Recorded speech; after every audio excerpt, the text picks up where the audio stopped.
الحمد لله نحمده ونستعينه ونستغفره ونؤمن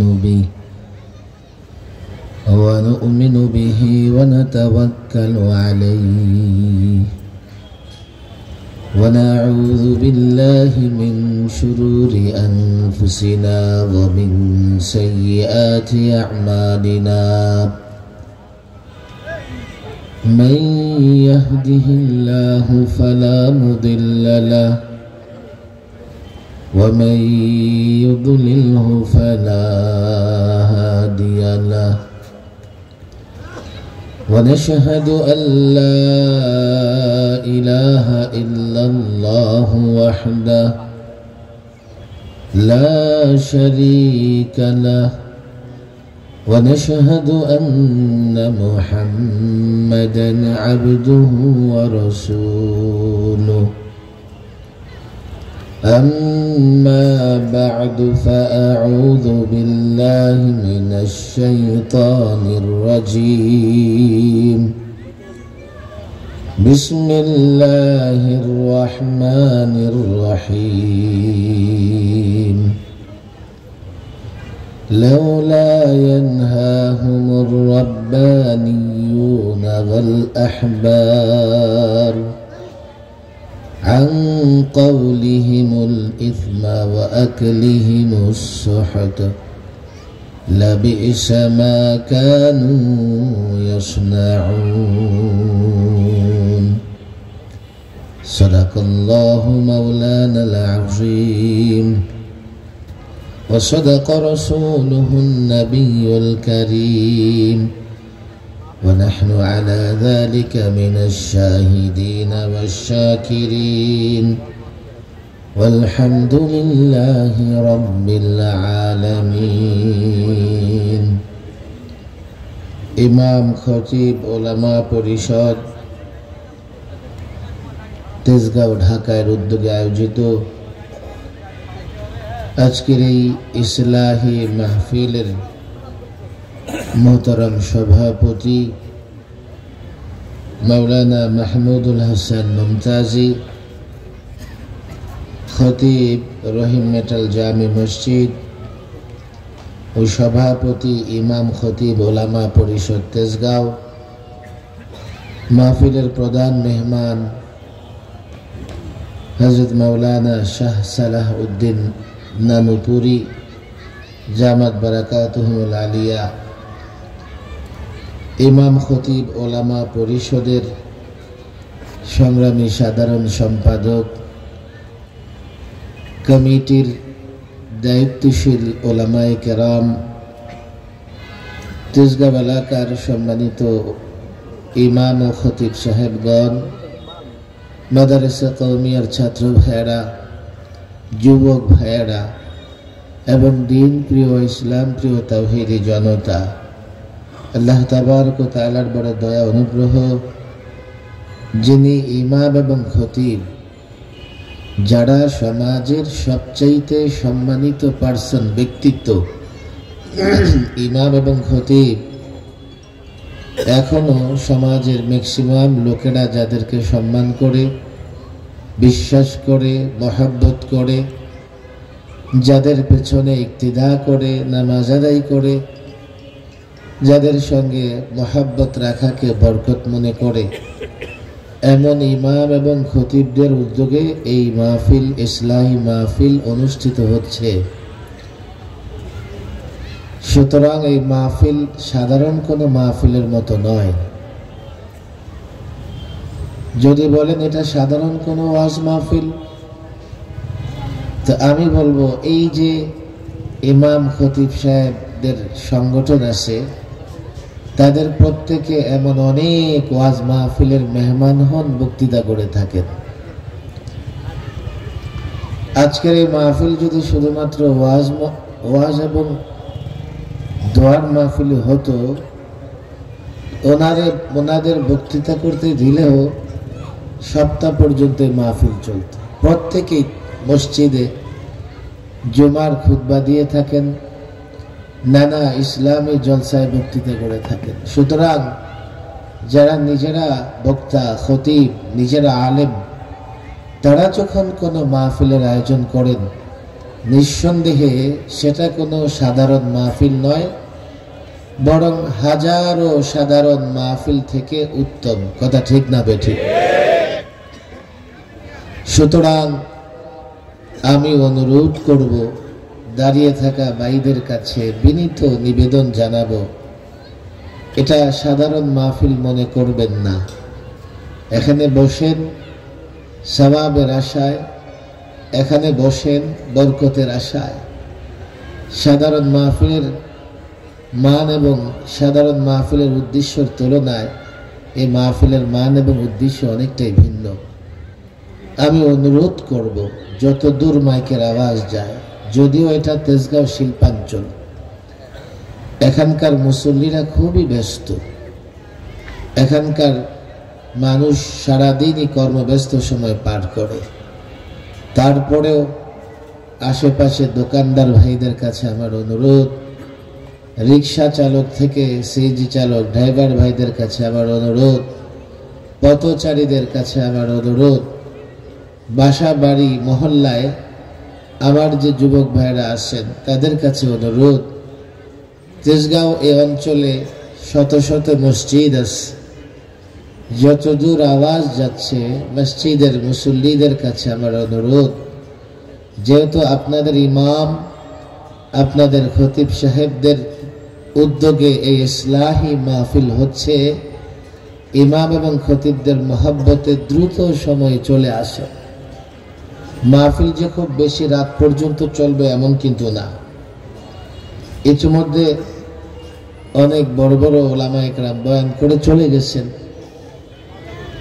আমি স্টেজে পৌঁছে গেছি, বয়ান শুরু করে দিয়েছি।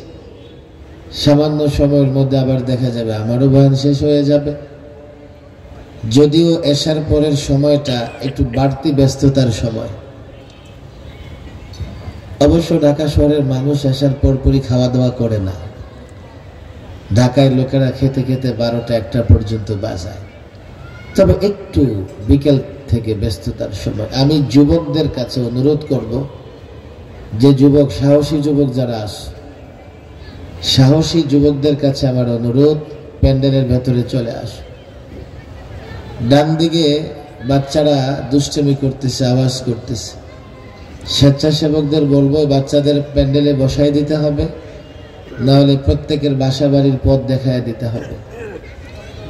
এখানে আওয়াজ করলে আওয়াজটা প্যান্ডেলে স্টেজে চলে আসতেছে। মাশাআল্লাহ, অনেক যুবকদের দেখতেছি আমি, আসতেছে। আসো আসো যুবকেরা, ডানে বায়ে আর ঘোরাফেরা করো না। যারা মাঠে আসো যুবকেরা ধীরে ধীরে আসো। যুবকরাই তো সমাজের মূল শক্তি।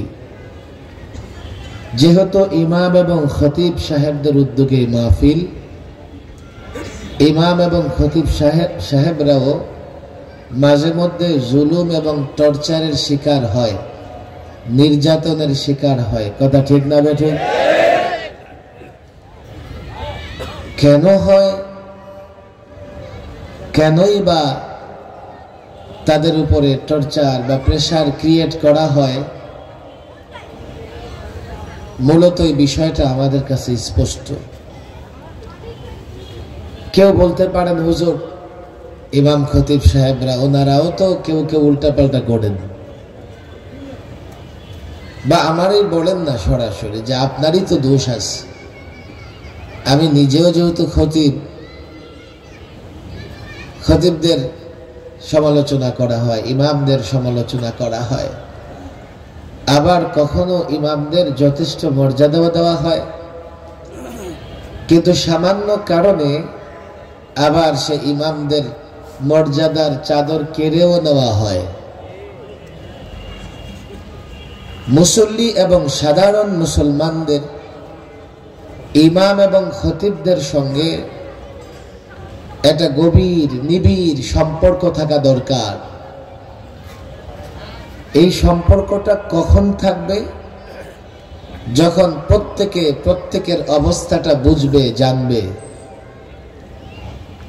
যিনি ইমামতি করেন, যিনি খতিবগিরি করেন, যিনি আলেম, তারও কিন্তু একটা দায়বদ্ধতার জায়গা আছে। শুধু দায়বদ্ধতা কমিটির কাছে নয়, সাধারণ মুসল্লিদের কাছে নয়, ইমাম খতিব আলেমদের দায়বদ্ধতা, ইমাম খতিব আলেমদের জবাবদিহিতার মূল জায়গা হচ্ছে আল্লাহমুখী জবাবদিহিতা। প্রত্যেক ইমাম, প্রত্যেক খতিব, প্রত্যেক আলেম সবার আগে তিনি চিন্তা করেন আল্লাহর কাছে আমি জবাব দিতে পারবো কিনা। আবার সাধারণ মুসল্লিরা, সাধারণ মুসলমানেরা ইমাম সাহেবকে একরকম দেখতে চায়। এক্ষেত্রে সাধারণ মুসল্লিদের চাহিদা যেহেতু ভিন্ন ভিন্ন, সাধারণ মুসলমানের দৃষ্টিভঙ্গি যেহেতু ভিন্ন ভিন্ন, এক একজন ইমাম সাহেবকে এক একভাবে দেখতে চায়, এক একজন খতিব সাহেবকে এক একভাবে দেখতে চায়।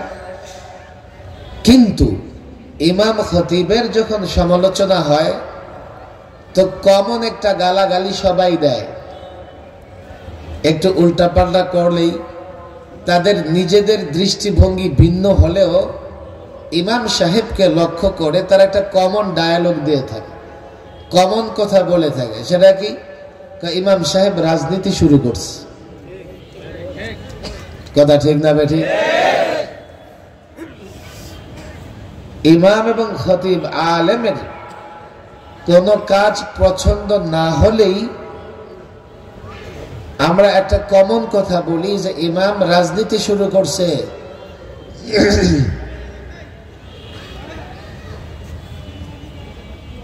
এরপরে ইমামের কর্মকাণ্ডগুলোকে নানাভাবে, খতিব সাহেবের কাজকে নানাভাবে ভুল ব্যাখ্যা করে সমাজের নানা জনের কাছে পৌঁছে দিয়ে ইমাম সাহেবকে কালারিং করার চেষ্টা করে, ইমাম সাহেবকে ব্ল্যাকমেইলিং এর চেষ্টা করে, ইমাম সাহেবকে আয়ত্ত নেওয়ার চেষ্টা করে, ইমাম সাহেবকে নিজের মর্জি মতো চালানোর চেষ্টা করে, ইমাম সাহেবকে নিজের দলের দৃষ্টিভঙ্গি অনুযায়ী চালাবার চেষ্টা করে, ইমাম সাহেবকে নিজের নেতা বা নিজের আনুগত্য করবার জন্য বাধ্য করে।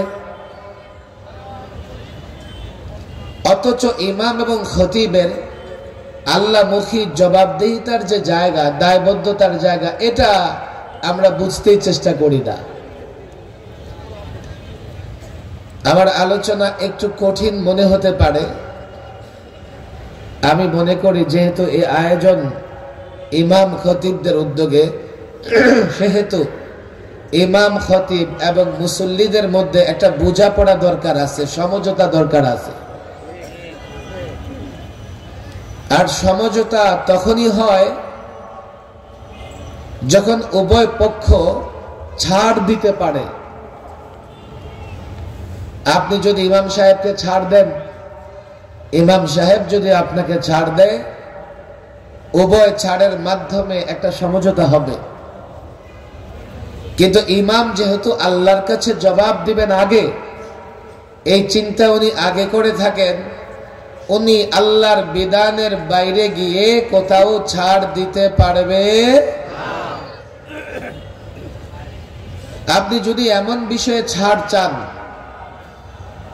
যে বিষয়ে ইমামকে আল্লাহ ছাড় দিবেন না, আপনি যদি এমন বিষয়ে আপোষ করতে বাধ্য করেন যে বিষয়ে আপোষ করলে ইমাম খতিবের উপর আল্লাহ নারাজ হয়ে যাবে, আপনি যদি এমন বিষয়ে বক্তৃতা আপনার পক্ষে নিতে চান যে বিষয়ে বক্তৃতা দিলে ইমাম খতিবের উপর আল্লাহ নারাজ হয়ে যাবে, সে ইমাম খতিব চিন্তা করবে আল্লাহকে নারাজ করবে না আপনার সঙ্গে লড়াই করে মসজিদের চাকরি ছাড়বে।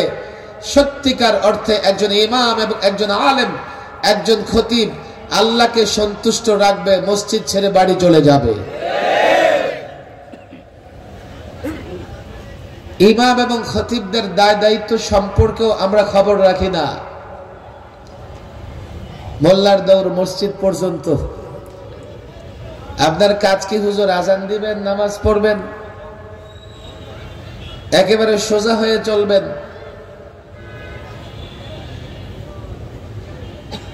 দীর্ঘ সময় আমার আসলে বক্তৃতা করার মতো নাই হাতে,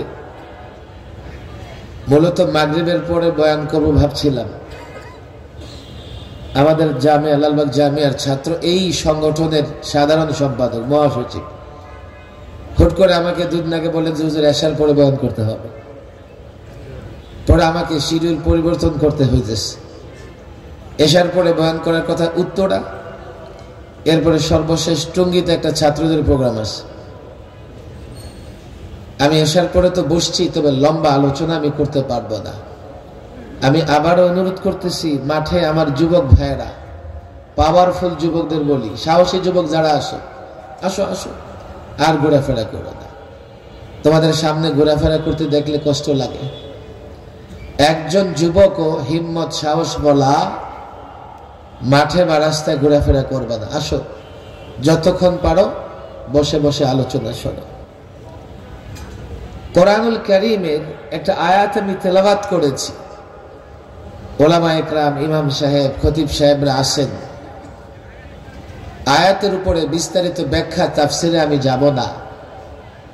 আপনারা যেহেতু মুসল্লিরাও এখানে আসেন, হতে পারে মসজিদ কমিটির লোকজনও আসেন, আগে ইমাম সাহেবের বাধ্যবাধকতা, জবাবদিহিতা, দায়বদ্ধতা, এই বিষয়গুলো মুসল্লিদের বুঝতে হবে।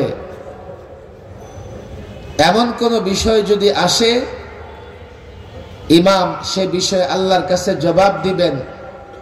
তা আপনি যতই চাপাচাপি করেন, ইমাম কিন্তু সে বিষয়ে আপনার সঙ্গে আপোষ করবে না, তারটা বলবেই। কোরআনুল কারীমের এই আয়াতে ইমাম, আলেম, খতিবদের জন্য একটা কঠোর বার্তা দেওয়া হয়েছে, কঠোর বার্তা।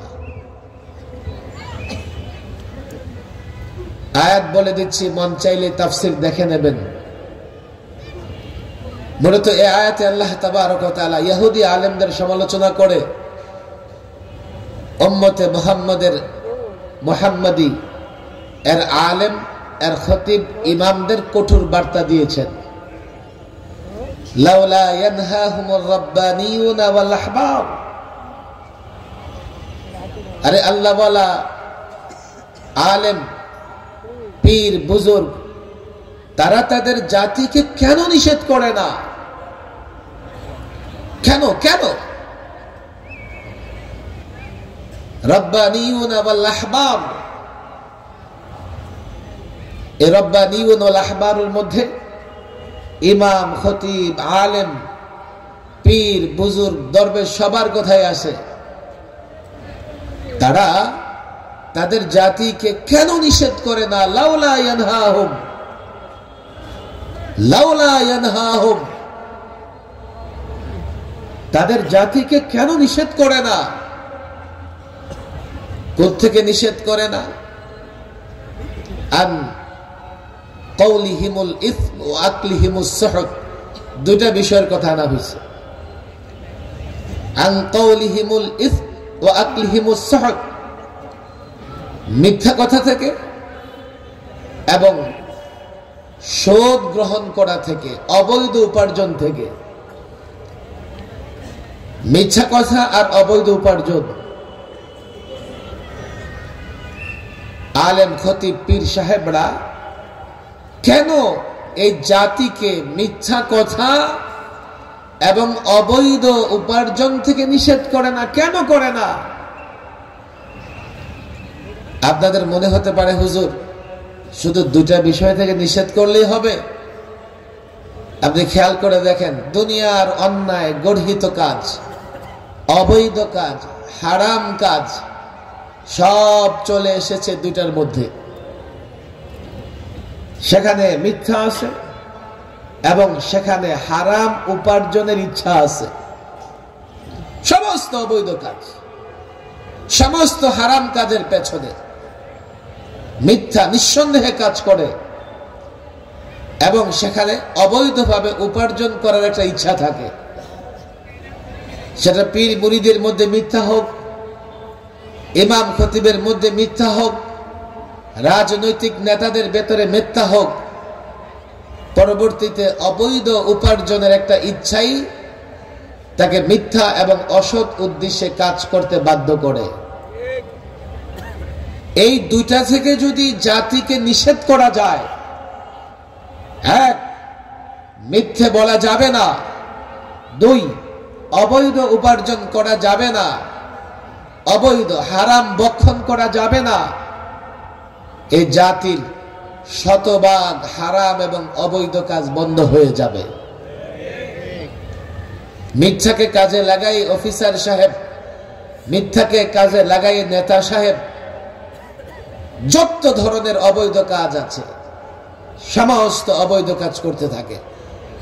না হলে প্রচলিত তন্ত্র মন্ত্রগুলোতেও কোথাও অবৈধ উপার্জন করার সুযোগ নাই, সেগুলোকেও মিথ্যা কাজে লাগায়া অবৈধ উপার্জনের পথ তারা বেছে দেয়। দুটা জিনিস থেকে নিষেধ করতে বলা হয়েছে। সমালোচনাটা কোথায়? যে সমস্ত ইমাম, আলেম, খতিব, ধর্মীয় ব্যক্তিত্ব তারা এই কাজ না করে, তো আল্লাহ তাবারক ওয়া তাআলা তাদের সমালোচনা করতেছেন। লাবিসা মা কানু ইয়াসনাউন, লাবিসা মা কানু ইয়াসনাউন। যারা তাদের জাতিকে মিথ্যা থেকে, অবৈধ উপার্জন থেকে নিষেধ করছে না, তারা কতই না মন্দ কাজ করছে। কথা আল্লাহ তাবারক ওয়া তাআলা, আল্লাহ সমালোচনা করতেছেন। ওলামা ইকরাম এখানে আছেন, আপনারাও বুঝবেন। লাবিসা মা কানু ইয়াসনাউন, ইয়াসনাউন না বলে আল্লাহ তাবারক ওয়া তাআলা যদি বলতেন ইয়াফআলুন, এক রকমের অর্থ হতো। যখন বলা হয়েছে ইয়াসনাউন, ভিন্ন রকমের একটা অর্থ আসতেছে। সনাআত এক্ষেত্রে আবিষ্কার বা দীর্ঘ সময় ধরে কাজ করা, লম্বা সময় ধরে ইমাম খতিবের দায়িত্বে থেকেও জাতিকে দুই জিনিস থেকে নিষেধ না করা। কোরআনুল কারিমে অনেক আয়াতে আলেম, দ্বীনের দায়ীদের প্রশংসা করা হয়েছে, কিন্তু এই ওই আয়াত যেখানে সবচাইতে কঠোর ভাবে ইমাম এবং খতিব, আলেমদের সমালোচনা করা হয়েছে।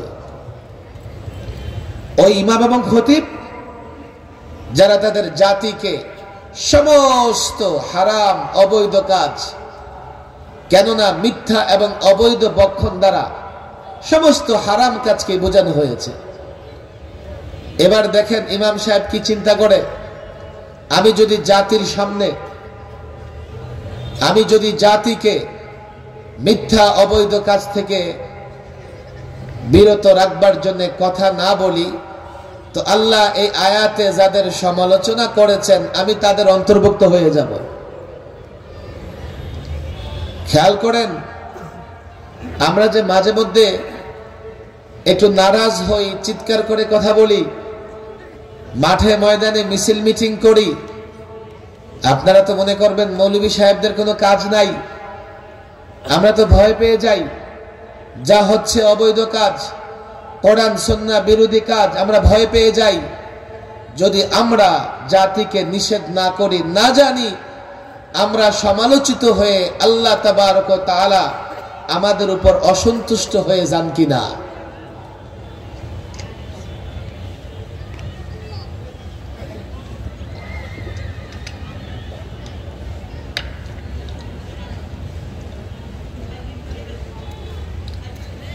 বাংলাদেশে হিসাব করতে গেলে সবচাইতে বেশি চাপে থাকে ইমাম খতিবরা।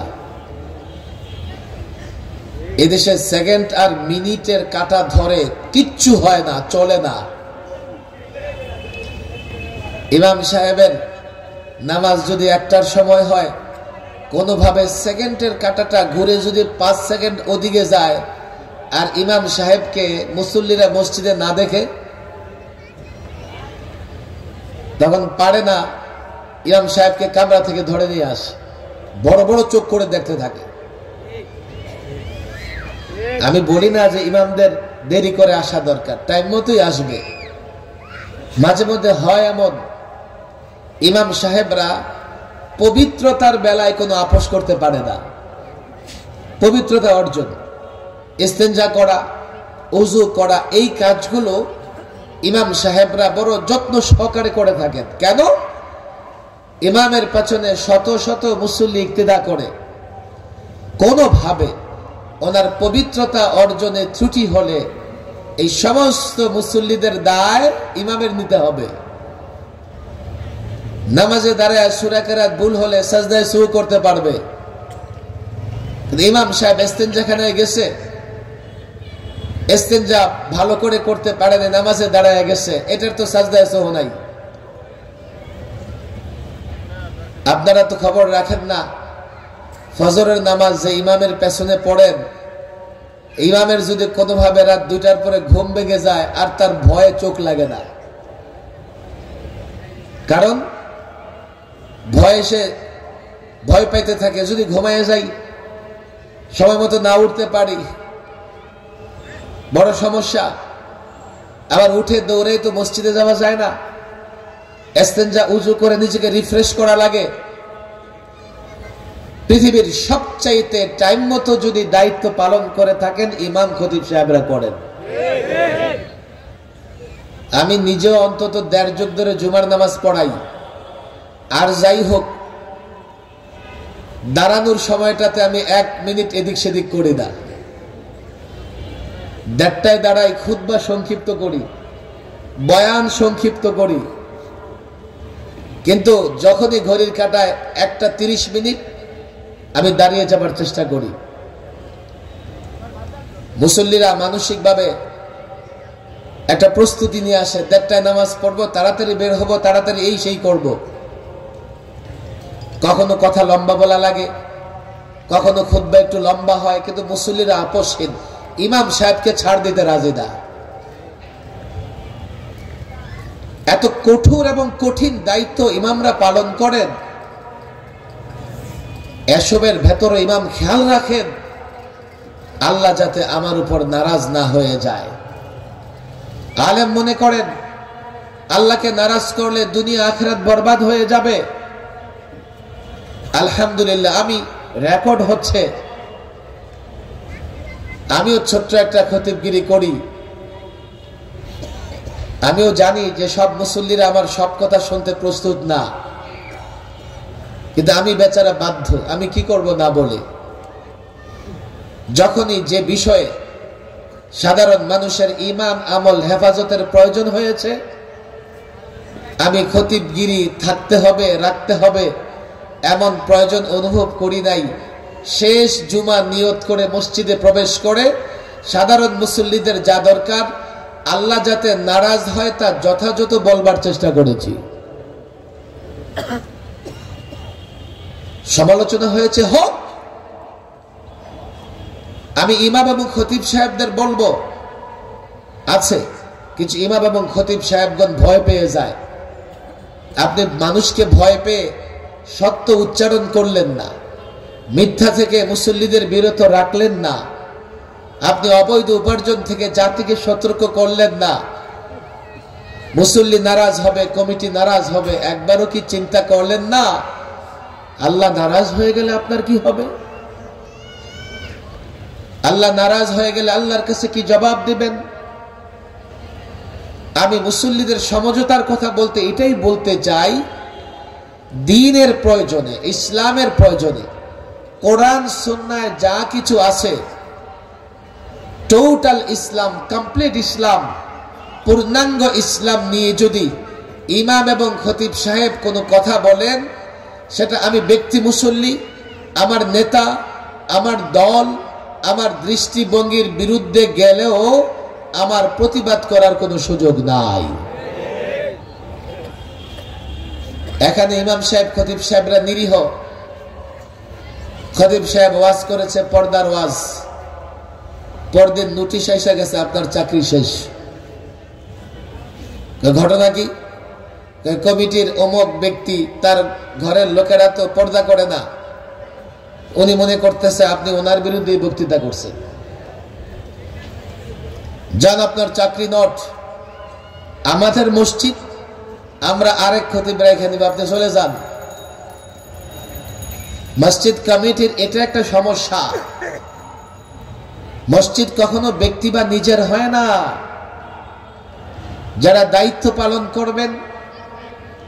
এজন্যই তো আল্লাহ তাবারক ওয়া তাআলা কোরআনুল কারীমে সূরাতুত তাওবায় নির্দেশনা দিয়ে দিয়েছেন, মসজিদ কারা আবাদ করবে, মসজিদ কারা নির্মাণ করবে, মসজিদের রক্ষণাবেক্ষণ কে করবে।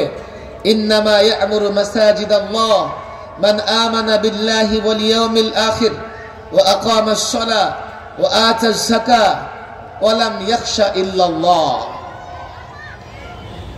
মসজিদের রক্ষণাবেক্ষণ যারা করবেন তাদের ভেতরে এখানে 5টা গুণের কথা বলা হয়েছে। তো গুণ অনেক দরকার, কিন্তু এই 5টা গুণ থাকলে বাকি গুণগুলো চলে আসবে।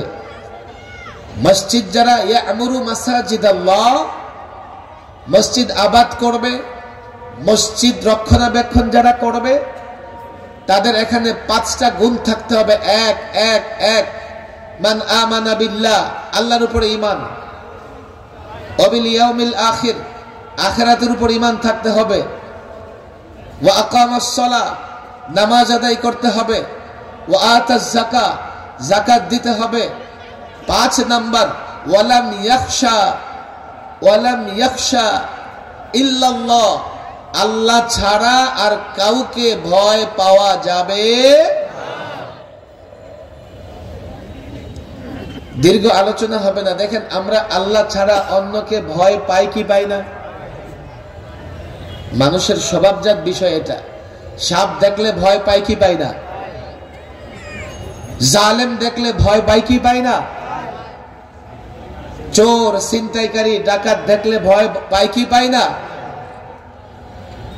তাহলে আমরা আল্লাহকে কেমনে ভয় পাইলাম? আমরা আল্লাহ ছাড়া অন্যকে ভয় পাই। আল্লাহ ছাড়া অন্যকে ভয় পাওয়া যাবে না, এর অর্থ কি? ওয়ালাম ইয়াখশা ইল্লাল্লাহ, মসজিদ যারা রক্ষণাবেক্ষণ করবে আল্লাহ ছাড়া কাউকে ভয় পাবে না, এই কথাটার অর্থ কি?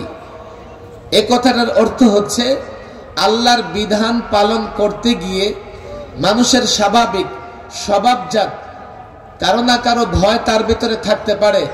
ওয়ালাম ইয়াখশা ইল্লাল্লাহর অর্থ হচ্ছে আল্লাহর বিধান পালনে সে কাউকে ভয় পাবে না, কাউকে পরোয়া করবে না।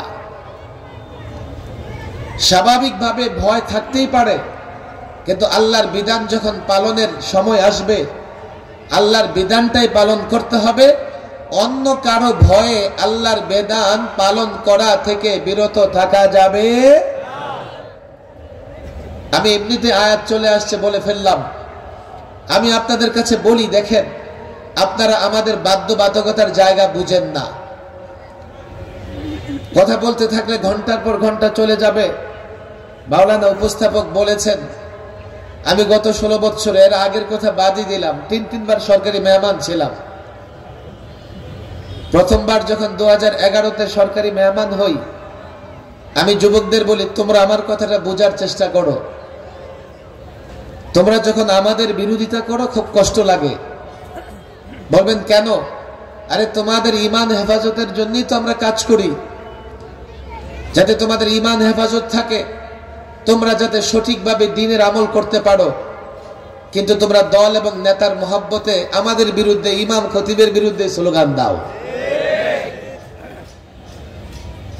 2011-তে কোরআন সুন্নাহ বিরোধী নারী নীতিমালা করা হলো। আমরা নারী নীতিমালার বিরুদ্ধে আন্দোলন করলাম, হরতাল করলাম। আমি গ্রেফতার হয়ে গেলাম। গ্রেফতারের পরে পুলিশ অফিসার আমাকে বলতেছে, হুজুর দরকার কি ছিল এটা সেটা করার, আপনাদের হাতে হাত করা পড়াইতে তো আমাদের ভালো লাগে না। আমি বললাম, কি করব বলেন? এই যে সরকার কোরআন সুন্নাহ বিরোধী নারী নীতিমালা বানাইছে। আমারে বলে কি, হুজুর কোরআন সুন্নাহ শুধু আপনারাই বুঝেন, প্রধানমন্ত্রী বুঝে না। আপনারা তো হাসতেছেন, সে কিন্তু সিরিয়াস। প্রধানমন্ত্রী 2 দিন আগে বললেন যে নারী নীতিমালায় কোরআন সুন্নাহ বিরোধী কিছুই নাই, আর আপনারা আন্দোলন করতেছেন। আপনারাই শুধু কোরআন সুন্নাহ বুঝেন, উনি কিছুই বুঝে না। আমি বললাম, না বুঝবে না কেন, উনি তো বড় ডাক্তার। তখনও বুঝতে পারে না আমি কি বলতে চাইতেছি। উনি তো বড় ইঞ্জিনিয়ার। বলেন না না হুজুর, উনি ইঞ্জিনিয়ার হবেন কেন, উনি ডাক্তার হবেন কেন? আমি বললাম ডাক্তার ইঞ্জিনিয়ার না কেন? না হলে উনি নিঃসন্দেহে নাসার বিজ্ঞানী হবে। বলেন না বিজ্ঞানীও না, ওনার সাবজেক্ট এগুলো ছিল না, ডাক্তারি পড়ে নাই, ইঞ্জিনিয়ারিং পড়ে নাই, বিজ্ঞানীও পড়ে নাই, তো উনি ডাক্তার ইঞ্জিনিয়ার কেমনে হবে? কোন সাবজেক্ট না পড়লে সেই সাবজেক্টে পণ্ডিত হওয়া যায় না। তো উনি তো কোরআন হাদিসও পড়ে নাই, উনি ইসলাম কেমনে বুঝলো? কথা ঠিক না বে ঠিক? আমি জানি না আমি এখন কোন এলাকায় আছি, ঢাকার দক্ষিণ না উত্তর, তাহলে আপনাদের সঙ্গে আমার মিলে কিনা। ঢাকার এক মেয়র আলেমদের সমালোচনা করছে, খুব বক্তৃতায় সমালোচনা করে বলতেছে কি জানেন, আমিও আলেম। কেমনে আলেম? আমিও ছোট্টবেলায় আলিফ বা তাসা পড়েছি। যুবকরা নারাজ হবে আমার উপরে। আমি আর পরের জুমায় মসজিদে বসে মুসল্লিদের বলতেছি আমি উকিল, আমি ব্যারিস্টার। মুসল্লিরা বড় বড় চোখ করে তাকায় আছে, হুজুর কোনোদিন তো এমন শুনলাম না, হঠাৎ করে আপনি উকিল ব্যারিস্টার কেমনে হয়ে গেলেন? বলতে চাইতেছে আমারে। আমি বললাম কেন, আপনাদের মেয়র যদি আলিফ বা তাসা পড়ে আলেম হয়ে যেতে পারে, আমিও ছোট্টবেলায় ABCD পড়েছি, আমিও উকিল ব্যারিস্টার হয়ে গেছি। ভাই আমি হাতে পায়ে ধরে বলে যাই, আপনি মসজিদ কমিটির সভাপতি, আপনি সেক্রেটারি, আপনি কমিটির সম্মানিত সদস্য, আপনি এলাকার শিক্ষিত মানুষ, আপনি এলাকার পাওয়ারফুল যুবক, আপনি রাজনৈতিক দলের এলাকার নেতৃত্ব দিয়ে থাকেন, আপনি বড় অফিসার, আপনি বড় চেয়ারে বসেন, আপনি সচিবালয়ে কাজ করেন, আপনি নানান সিটি কর্পোরেশন অফিসে কাজ করেন, আমার কোনো আপত্তি নাই, কিন্তু আপনার সাবজেক্ট কোরআন হাদিস না। সুতরাং কোরআন হাদিসের ব্যাখ্যা ইমাম খতিব আলেম যা দিবে তাই মেনে নিতে হবে। যদি কোনো আলেমের ব্যাখ্যা আপনার ভালো না লাগে, আপনি মনে করেন সে আলেম যথাযথ ব্যাখ্যা দিচ্ছে না, আপনি আলেম আরেক আলেমের শরণাপন্ন হবেন, আপনি নিজে আলেমের ভুল ধরতে পারবেন না। অনেক সময় মুসল্লিরা না বুঝেও ইমাম খতিবের টুটি চেপে ধরার চেষ্টা করে। আপনার সাবজেক্ট না এটা। বড় চেয়ারে বসলে ডাক্তার হয়ে যায় না, তার ডাক্তারি পড়া লাগে। বড় পদ পেয়ে মন্ত্রী মিনিস্টার হয়ে গেলে ইঞ্জিনিয়ার হয়ে যায় না। আমার ডাক্তার দরকার আছে, আমার ইঞ্জিনিয়ার দরকার আছে, আমার উকিল ব্যারিস্টার দরকার আছে, এটা শিল্পাঞ্চল, আমার ব্যবসা বাণিজ্যেরও দরকার আছে। আমার ব্যবসায়ী ভাইয়েরা ওরাও আমাদের খেদমত করে। আমাদের প্রয়োজনীয় জিনিসগুলো যদি পৃথিবীর নানা দেশ থেকে আমদানি না করতেন, তো আমরা এত সহজে আমার দোকান বাড়ির সামনে দোকানে সেটা পেতাম না। আমার যারা বড় ব্যবসায়ী, ওনারা কেউ ম্যানুফ্যাকচারিং করেন, নিজে ইন্ডাস্ট্রি কারখানা তৈরি করে নানা জিনিস তৈরি করে থাকেন। আবার কেউ কেউ আমাদের প্রয়োজনের জিনিস নানা দেশ, চীন জাপান থেকে আমদানি করে থাকেন। আবার সেটা যখন ঢাকায় আসে, চিটাগংয়ে আসে, ক্ষুদ্র ব্যবসায়ীরা আমার মহল্লা পর্যন্ত নিয়ে যান। সেখানে আবার ওদের অনেক ধরনের ক্যাটাগরি থাকে। তাহলে ব্যবসায়ী ভাইয়েরাও আমার খেদমত করতেছে, আমি তাদেরকেও ছোট করতে চাই না। আপনি বড় ব্যবসায়ী, ব্যবসায়ী বিষয় নিয়ে আপনি কথা বলেন, কোনো সমস্যা নাই। আপনি ডাক্তার, চিকিৎসা বিজ্ঞান নিয়ে আপনি কথা বলেন, কোনো সমস্যা নাই। আপনি ইঞ্জিনিয়ার, বাড়িঘর নির্মাণে আপনি কথা বলতে চান, বলেন। কিন্তু কোরআন সুন্নাহর বিষয়ে যখন সমাধান বা কথা বলার প্রয়োজন হবে, ইমাম আলেম যা বলে ছাত্রের মতো তা শুনতে হবে। দ্বিতীয় বিষয়, আল্লাহমুখী জবাবদিহিতার জায়গা আছে আলেমদের। 16 বছর আমরা ব্যক্তি স্বার্থে লড়াই করি নাই। 16 বছর আমরা পদ পদবীর জন্য লড়াই করি নাই। লড়াই করেছি এজন্যে আমরা আলেম। আল্লাহ আমাদের মাথায় আলেম হবার যে মর্যাদা বা সম্মান দিয়েছেন, আমরা মনে করেছি কোরআন সুন্নাহ বিরোধী কোনো কার্যক্রম হলে আমাদের প্রতিবাদ করতে হবে। আমরা যখন প্রতিবাদ করেছি, কখনো নরম ভাষায় প্রতিবাদ করেছি, কখনো শক্ত ভাষায় প্রতিবাদ করতে হয়েছে। তোমরা কাজই করেছো এমন, সার্জারি ছাড়া সব রোগী সুস্থ হয়ে যায় এমন না। রোগের ধরন দেখে ডাক্তাররা সার্জারি করেন, অপারেশন করেন, ওপেন হার্ট সার্জারি করে থাকেন। বাংলাদেশে আমরা গত 16 বছরে অনেক এমন বিষয় নিয়েও কথা বলেছি। আমরা মনে করেছি এই বিষয় যদি বাস্তবায়ন হয়, আমরা পরিষ্কার বলেছি নারী নীতিমালা বাস্তবায়ন হলে নাস্তিক প্রজন্ম তৈরি হবে, বেঈমান প্রজন্ম তৈরি হবে। তথা কথিত শিক্ষানীতি বাস্তবায়ন হলে নাস্তিক তৈরি হবে। নরেন্দ্র মোদী, কসাই মোদী ভারতে, দিল্লিতে যেইভাবে মুসলমানদের উপর আগ্রাসন চালিয়েছে, আমরা বিশ্বাস করেছি, আমরা মনে করেছি নরেন্দ্র মোদী যদি বাংলাদেশে আসে, এদেশের সরকারকে উস্কানি দিবে। বাংলাদেশেও মুসলমানরা গরু জবাই করতে পারবে না, মাইকে আজান দিতে পারবে না। নরেন্দ্র মোদী ব্যক্তি নরেন্দ্র মোদী নয়, তার রাজনীতি, তার ফর্মুলায় আমরা চিন্তা করে দেখেছি।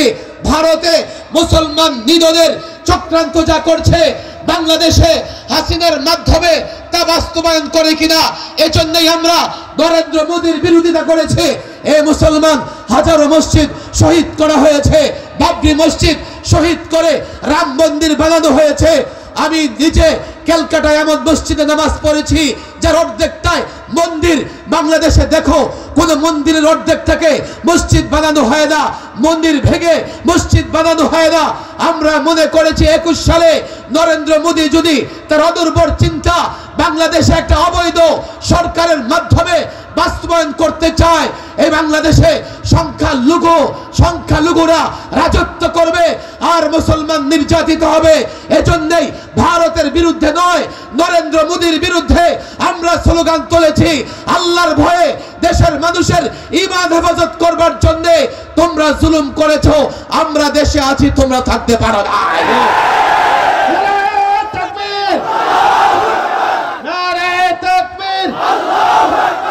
ইসলামের শত্রুরা হুঁশিয়ার সাবধান। ইমাম খতিব উলামা পরিষদ, ইমাম খতিব উলামা পরিষদ, নারে তাকবীর। আমাদের মজবুরি তো বুঝবেন আপনারা, আমরা কেন মাঠে ময়দানে নেমে কথা বলি। এ জাতির যুবকেরা আমাদের অবস্থা জানতে চায় না। এ জাতির যুবকেরা, আলেমরা কেন কোনো বিষয় নিয়ে কথা বলে, তিক্ত ভাষায় কথা বলে, শক্ত ভাষায় কথা বলে, আলেমরা কেন প্রতিবাদ করে, কেন বুঝতে চাও না। সাহাবায়ে কেরাম হযরত আবু বকর সিদ্দিক রাদিয়াল্লাহু তাআলা আনহু পরিষ্কার ঘোষণা দিয়েছিলেন, আয়ানকুসুদ্দিন ওয়া আনা হাই, দ্বীনে কোনো নোকসান হবে, ক্ষতি হবে, আমি আবু বকর জীবিত থাকব, তা হতে পারে না। সাহাবায়ে কেরাম যুগে যুগে দিন প্রতিষ্ঠার জন্য লড়াই করে গেছেন। এই ধারাবাহিকতায় বাংলাদেশের আকাবের আসলাফ উলামায়ে দেওবন্দ লড়াই করেছেন দিন প্রতিষ্ঠার জন্য। আমরা মনে করি এই দিন যদি প্রতিষ্ঠিত না হয়, যুবক তার ঈমান হেফাজত করতে পারবে না। দিন যদি প্রতিষ্ঠিত না হয়, আমল ঠিকমতো করতে পারবে না। আমরা তোমাদের জন্য লড়াই করি, আমরা দিন হেফাজতের জন্য লড়াই করি। আর না হয় ইমাম, খতিব, আলেমদের আল্লাহ যে ইলমের সম্পদ দিয়েছেন, তারা নিজে দ্বীনের পথে চলতে পারবে, সন্তানদেরকে দ্বীনের পথে পরিচালিত করতে পারবে। তুমি সাধারণ যুবক কোরআন পড়তে পারো না, কোরআনের অনুবাদ বুঝো না, হাদিস পড়ো না, তোমার ঈমান কেমনে হেফাজত হবে? ঈমান কেমনে হেফাজত করবা? আমল কেমনে সঠিকভাবে করবা? আমি তোমার ঈমান হেফাজতের কথা বলি, আমি মসজিদ থেকে তোমার আমল সংশোধন করবার কথা বলি। আমি রাজপথে নেমে রাষ্ট্র সরকার যখন তোমার ঈমান আমল ধ্বংস করবার চক্রান্ত করে ক্ষমতার লোভে, আমি তার প্রতিবাদ করি। কেনই করব না? তোমরা জানো না ওলামায়ে কেরাম আল্লাহর কাছে ওয়াদাবদ্ধ, আল্লাহকে ভয় পায়, আল্লাহর কাছে প্রতিজ্ঞাবদ্ধ। আর যাই হোক না কেন, আর যাই হোক না কেন, আর যাই আসুক না কেন, যেখানে প্রতিবাদ হবে, ব্যক্তি প্রতিবাদ করলে তার প্রতিবাদ করা হবে, ব্যক্তি ইসলামের বিরোধিতা করলে তার প্রতিবাদ করা হবে, রাষ্ট্র সংবিধান সংশোধন করে হলেও তার প্রতিবাদ করা হবে, রাজনৈতিক দল যদি ইসলামের বিরোধিতা করে তারও প্রতিবাদ করতে হবে। এটাই আলেমদের উদ্দেশ্য, এটাই আলেমদের প্রতিজ্ঞা, এটাই আলেমদের ওয়াদা। তোমরা যদি আলেমদের বিরোধিতা করো, না নিজেদের ঈমান হেফাজত করতে পারবে, না দেশটাকে হেফাজত করতে পারবে। আমাদের কথা বুঝবার চেষ্টা করো। আমরা যখন মাহফিলে বসে কথা বলি, আল্লাহর কসম আমরা কারো দুশমন নই, আমরা বিদ্বেষী নই, আমরা হিংসুটে নই। আমরা তোমাদের ঈমান আমল হেফাজতের জন্য কথা বলার চেষ্টা করি। আজকে মসজিদ কমিটি, যুবকেরা, তোমরা যদি ইমাম সাহেব, খতিব সাহেবকে বলে দাও, হুজুর কোরআন সুন্নায় যা আছে সঠিক ব্যাখ্যা আপনি করবেন, সেটা আমার বিরুদ্ধে যাক, আমার দলের বিরুদ্ধে যাক, আপনি পরোয়া করবেন না।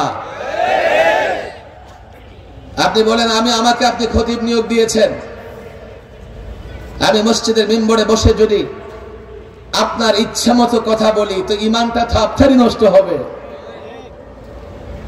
আমি তো আমার চাকরি করে গেলাম। প্রত্যেকটা মসজিদে এমন যদি হতো, মসজিদ কমিটি, যুবকেরা বলে দেবে হুজুর,